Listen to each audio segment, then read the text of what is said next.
Good. Okay. Question, Steve.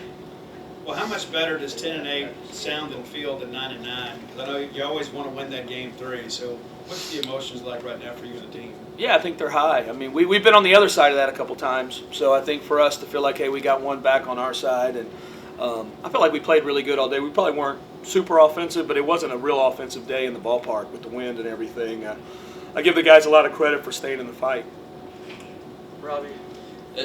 The last inning was kind of bad luck on where they hit the ball, but the decision there to go with Downs there in the 7th and then getting picked off. I mean, what did you see right there on that play? Just super aggressive. I mean, he's a twitchy athlete. I'm thinking we're going to need a down angle or a base hit to score. I put our fastest base runner.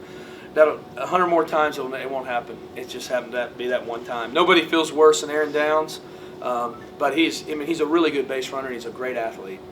And can I follow up? The big hit there from Connor, and how relieved were you to see that one fall? And what did you see in that at bat from him to get that hit? One, I didn't see it. I got bad eyes, and that when it starts going shade, I just saw the third baseman dive. But what he did is he really laid off the slider early. You know, if you notice, he took 2 really pretty good pitches to get ahead 2-0 and made him kind of put that slider in the zone. And boy, how about the last couple innings for him? I mean, he got us going in the 7th.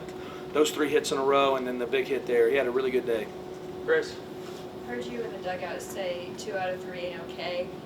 You got to get this one. I guess, what did you make of the response from your guys after that when you're down 3-1? Well, I just, this mentality sometimes with kids, it's like, oh, we got the weekend, and no, we're trying to get every game. We're still fighting to gain some back, So it's not okay. That's been the challenge. Once we won the first game, it's not okay. This one's independent of every. That's why we give our shirt, because it's never about a weekend or get 2 out of 3.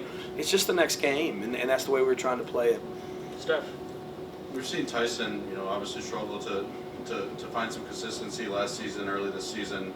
Go out there and give you those innings that she got you, at the end of the game there. What did you think and of that performance and kind of how he's, molded himself into, what he's been the last couple times out? He was the MVP of the day. I think he comes in and gets the big out, and then he just dominates there in the second game.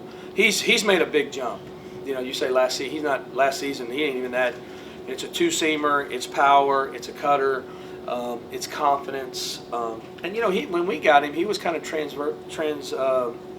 going from like a hitter to a pitcher. So his history of pitching isn't as much as some of the other guys, and he's developing into one of the better relievers in our league. Steve. We talk a lot about Logan Kohler. Heading to the weekend, he was second only to Marshawn in chase rate. But you feel like it was just a matter of time before he had a weekend like this? Because it seems like he had more confidence every time he stepped to the plate. Yeah, it was great. I went, all right, do we bunt here or we hit here? And he goes, I want to effing hit. And I said, all right, here we go. Because I wasn't sure. Then you end up walking and you're at the back end of your lineup. You don't know what you're bunting. Sometimes when you bunt, you don't know what you're bunting into. We're bunting into a freshman who's got about 10 at-bats. A good freshman. But I was excited to hear him say, hey, Coach, I want to hit. 3 weeks ago, he may not have said that, but he's feeling good about himself right now and playing good. He's a good player. That's what we need in our lineup. We need the Logan Coles. We've had a couple of guys just have okay years, and hopefully they'll have great finishes. Benjamin. Hey, a little tricky, I'm sure, managing the pitching staff just with a lot of the lefties in their lineup. And what was the process, just some of the conversations between you and Coach Parker rather than about picking the matchups effectively there? Yeah, that lefty stretch was hard. We'd used TD a little bit. We could have used him again today. I thought Nolan Stevens did a great job his time through there. But, you got to be careful with Schulke in that, especially because you got the wind blowing down that corner. That's where he'll hit get pop-ups. That's why we brought Tyson in the first game, because it's the sinker, trying to keep it down and give yourself a chance. But, it's really not that hard to manage a pitching staff when Cal Stevens gives you 8 on Friday night and Drangelo goes 6 2/3. It lets you in that last game have a lot of options. Robbie.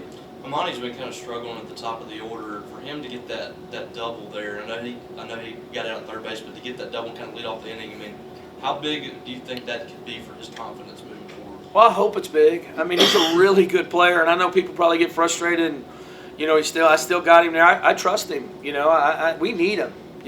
He's such a high on-base percentage guy when he's hitting it around 300 because he gets on, he walks, he can bunt, he can steal, he can do a lot of things. He's just, been a little funky lately. I hope that helps him get moving the right way. Steph. you said you're never really too relaxed, but going into 2 7-inning games and knowing you had Durangelo in the first one, I guess just how confident were you in the ability to kind of hold the pitching staff and be able to have a lot of guys available in game 2? Well, I didn't want to play. Nobody wants to play the 2 7s. All day long, I'm trying to get that game in yesterday. Obviously, it didn't work out. So you wake up knowing you're going to play these 2 tight 7-inning games. Coach Polk, when you got the better pitchers, better to play 7 innings, and I guess he was right. That's why he has so many wins, because Durangelo was awesome. I mean, and probably could have finished it, but and Schulke comes in and makes a great pitch to that one guy. We just have a luxury with Cam down there, and he's so tough. So, Steve. Trying to figure this Sunday pitching out, but Brooks, a start today, and it was really good for a while, and then it kind of got away from him. What did you see from him today, and maybe what do you expect from him kind of going forward? Well, I thought he was great for 3 innings. I thought he was great last week for 3 innings. I really challenged him afterwards that I think he's better. I think he can go farther. Sometimes it's here. I don't know if it's stamina. I'm not seeing the stuff drop off. It's just, we got to be able to keep our focus level as high as we can. I know he hadn't trained for it as much as some of the other kids, and I think we have a couple candidates coming around. I think Pico, we saw a really good Pico on Tuesday night.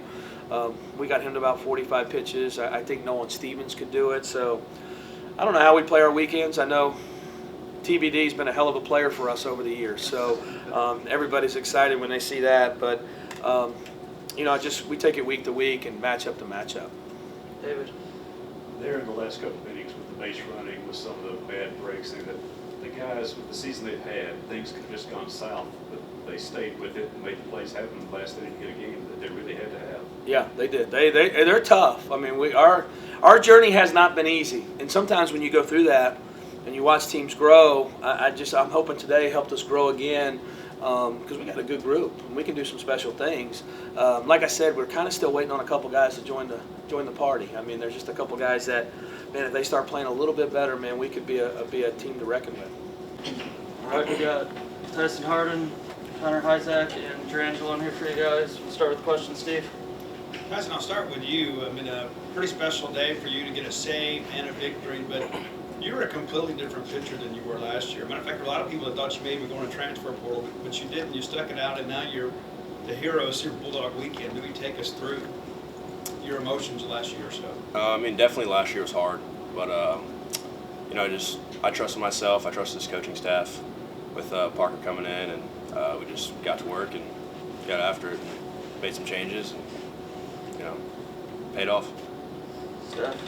Durangelo, for you, what was it kind of like going into today, knowing the way you could kind of set up this pitching staff with a strong outing, and how big was it to be able to go out there and give those 6 2/3 innings?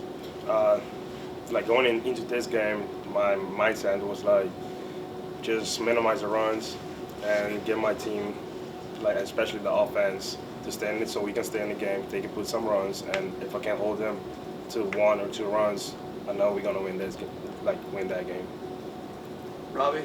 Connor, you guys have been on the other end of these close games so many times in SEC play. How did it feel to break through and win a ball game like that, especially after what had happened in the 7th inning, to come right back out there and have a chance? I mean, it feels great. It just shows the amount of trust we have in each other. We keep building every weekend, getting better and better, and it's going to be a good ride going forward now. Steve. Connor, we've had multiple post-game conversations where it's been like, well, we should have swept. Well, now that you have, how does that feel, and how can that maybe be a springboard for this team into the Final Four weekends? It's huge. Anytime you can sweep, I mean, it's big time. And, like you said, we've had opportunities in the past that didn't capitalize, so finally getting one under the belt feels really good. Grace. Durangelo, I saw the carousel flag out there. Did you have friends or family coming here to watch you today? Oh, it's my 2 cousins and my cousin's wives. So they're What here. is it like to, have that kind of outing in front of your cousins? It's always just go out there and just have fun, but it's special. I think it's more special when they actually understand and not like watching on the TV. Robbie. Tyson, you had mentioned that y'all made some changes. What were some of the biggest things that y'all worked on to get you to this point? Really just getting guys off the fastball, just sinkers, cutters, throwing something that's not a straight. So that's pretty much it. Steph. Kind of follow up on that, Tyson. Last season, even when you were struggling at times, Coach Lamonis always spoke highly of you and said he had a lot of faith in what you could become. I guess, What did it mean to kind of have that trust from the coaching staff to continue putting you out there and giving you opportunities? That's the reason I love this place, and I always wanted to come back. And knowing they had that trust in me, and I've always trusted them, and knowing they're going to help me and get me on the right track, and they did. So. Steve. Drangelo, according to a family source, a lot of people call you Low, but some people affectionately call you Lotion. What's the story behind that? So this was one time in Miami. So one of my cousin's friends. So we were at the house, and my cousin that lives back, he lives back in Curacao now. So he had like a barbershop, and everybody come to our house to get a haircut. And I was looking for a Lotion one time, and he said, "You might as well change your name to Lotion because you always look for Lotion." So they call me Lotion since then. Sammy. And Connor, not only did you guys sweep, but you had one of the key plays in that sweep. How did it feel just seeing the eruption from the dugout coming to meet you on the field? I mean, it was unreal. Seeing all the guys come at me like that. It's just a big feeling for all of us. I mean, it was like you can finally relax, and we got the sweep, and it just feels great. Steve.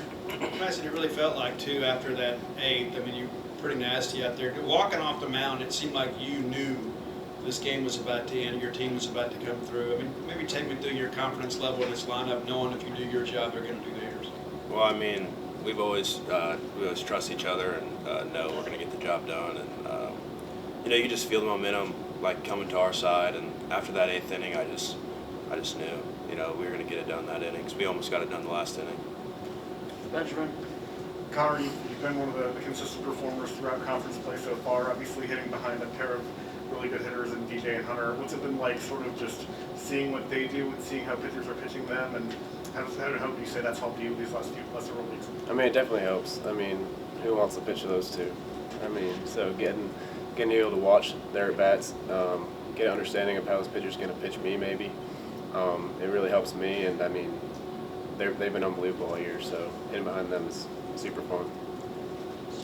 Follow up on that, Connor. I mean, we've seen the top half of the lineup come through so many times, but today you see Logan gets a big hit, Amani had a big hit there. I guess just how big is it to have some of those other guys, step up, and how can that kind of fuel this offense moving forward? I mean, we're growing every week. I think it shows how good we can be as a whole offense. I don't think we're close to being as good as we can be yet.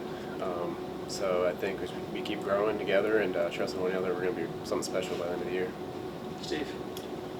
Kind of a lot of times, too, late in ball games, guys want to take selfish swings because they want to be the hero or whatever. But you came up there in the 7th just needing to get on base and kind of pass the bat. Maybe take me through the mentality late in a ball game like that when you need more than one run, so you've got to go out there and extend an inning. Like you said, just going out there and trying to do your job is the first part of it. Getting a pitch that you can handle, and not trying to do too much.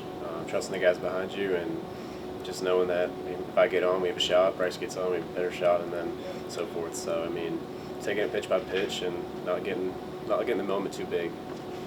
Danny P. I was just talking about Myers was really pitching well there for a long time. It's just a matter of getting the starter out and getting in their bullpen and feel like you have a good shot. Yeah, he was good all day. He gave us some troubles. We hit some balls hard and didn't get anything for it.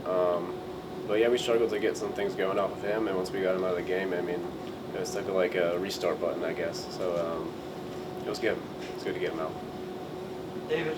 Coach, Connor, Coach was saying that he was telling y'all, insisting, just taking the series wasn't enough, 2 to 3 wasn't enough. How did that message resonate with y'all? It was a good message from him. He really preached it all day. Talked about bringing the juice all day, bringing the energy, and getting the sweep was what we wanted all day. We didn't want to get him out of here just winning the series. So him preaching that all day was big. Benjamin. And Drangelo, obviously a lot of strong left-handed hitters in their lineup. I know you mostly still stuck to the right-handed delivery against them. What were sort of the conversations between you and Coach Parker on just how to approach that? And obviously I know it's your stronger side.